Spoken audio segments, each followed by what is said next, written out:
Assalamualaikum warahmatullahi wabarakatuh.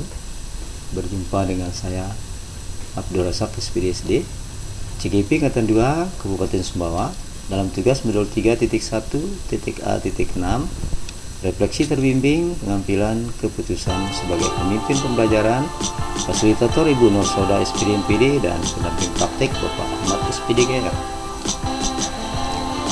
Pertanyaan pertama, bagaimana atau sejauh mana pemahaman Anda tentang konsep-konsep yang Anda pelajari di modul ini, yaitu 5 etika dan rujukan moral, 4 paradigma pengambilan keputusan, 3 prinsip pengambilan keputusan, dan 9 langkah pengambilan dan pengujian keputusan. Adakah hal-hal yang menurut Anda di luar dugaan? Dilema etika adalah situasi yang terjadi ketika seseorang harus memilih antara dua pilihan di mana kedua secara moral benar tetapi bertentangan. Sedangkan rujukan moral adalah situasi yang terjadi ketika seseorang membuat keputusan benar atau salah. Ada 4 paradigma pengambilan keputusan, yaitu 1. Individu lawan masyarakat, 2. Rasa keadilan lawan rasa kasihan, 3. Kebenaran lawan kesetiaan, 4. Jangka pendek lawan jangka panjang.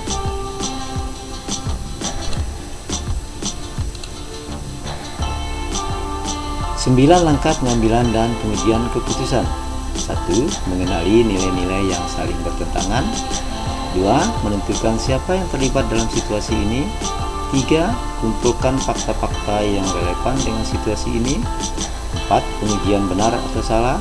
5. Pengujian paradigma benar lawan benar. 6. Melakukan prinsip resolusi.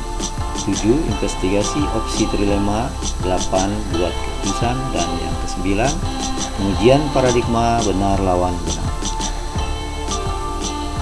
Ada 3 prinsip pengambilan keputusan. Yang pertama, berpikir berbasis hasil lahir, evidence-based thinking. Yang kedua, berpikir berbasis peraturan, rule-based thinking. Dan yang ketiga, berpikir berbasis rasa peduli, care-based thinking.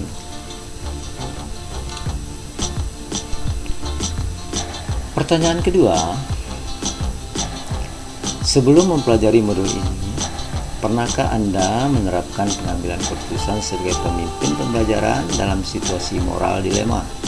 Kalau pernah, apa bedanya dengan apa yang Anda pelajari di modul ini? Sebelum mempelajari modul ini, saya pernah menerapkan pengambilan keputusan sebagai pemimpin pembelajaran dalam situasi yang terjadi yang pengambilan keputusan saya lakukan hanya berdasarkan pengalaman dan pengetahuan seadanya, hanya mempertimbangkan baik buruk dan nilai-nilai yang ada tanpa memperhatikan paradigma, langkah-langkah dalam pengambilan keputusan dan prinsip pengambilan keputusan. Setelah mempelajari modul ini, saya memiliki pengetahuan dan keterampilan yang cukup dalam menghadapi dilema etika dan rujukan moral dalam pengambilan keputusan sebagai pemimpin pembelajaran. Pertanyaan ketiga, bagaimana dampak mempelajari materi ini buat Anda? Perubahan apa yang terjadi pada cara Anda dalam mengambil keputusan sebelum dan sesudah mengikuti pembelajaran modul ini?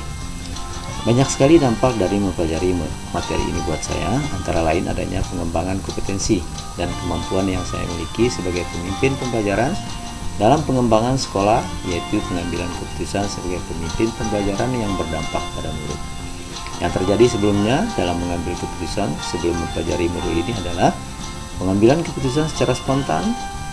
Namun setelah mempelajari modul ini, saat saya mengambil suatu keputusan, maka saya akan menggunakan langkah-langkah dan prinsip pengambilan keputusan.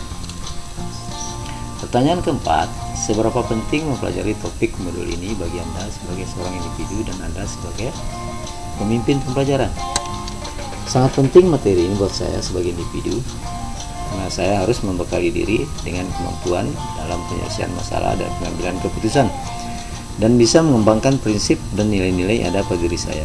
Dan sebagai seorang pemimpin pembelajaran, harus memiliki kemampuan berpikir yang pragmatis, bersikap reflektif, kritis dan kreatif dalam menggunakan konsep-konsep pengambilan keputusan yang bisa mengakomodasi semua pihak.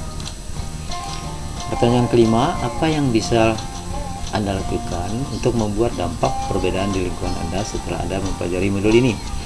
Yang bisa saya lakukan untuk membuat dampak perbedaan di lingkungan saya setelah mempelajari modul ini adalah mensosialisasikan kepada warga sekolah, yaitu kepala sekolah dan rekan-rekan guru, agar kita sama-sama memiliki pengetahuan dan keterampilan dalam penyelesaian dan pengambilan keputusan sebagai pemimpin pembelajaran dan mempraktikkannya di dalam kelas dan lingkungan sekolah, tentang bagaimana menggunakan paradigma, prinsip ataupun konsep atau langkah dalam pengambilan dan pengujian keputusan.